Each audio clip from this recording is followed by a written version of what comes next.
సమక్షంలో నేను చెబుతున్నాను, చంద్రనాడు పవన్ కళ్యాణ్ సమక్షంలో చెబుతున్నాను. నరసాపురం సీటు ఎవరు ఇచ్చినా సరే నేనైతే అక్కడి నుంచే పోటీ చేస్తాను. నాకు నరసాపురం సీటు ఎవరికి వస్తే వాళ్ళు నాకు ఇస్తారని అయితే ఆయన ఆ రోజే చెప్పడం చూసాం. ఆ రోజు వాళ్ళిద్దరు నవ్వుకున్నారు. ఆ నవ్వుకు అర్థం ఇప్పుడు అర్థమైంది ఉంటుంది రఘురామరాజుకి అయితే.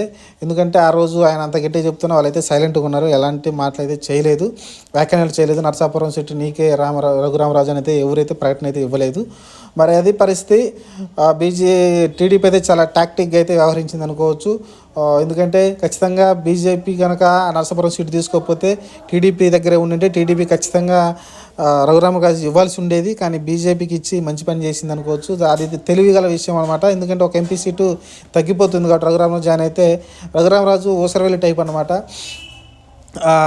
అసలుకి 2019లో కూడా టీడీపీలో ఉండి సడన్గా లాస్ట్ మినిట్లో వైసీపీలో జాయిన్ అయ్యి అక్కడైతే సీటు తీసుకోవడంతో అయితే, ఎందుకంటే టీడీపీ అక్కడ గెలవదని టీడీపీ దగ్గర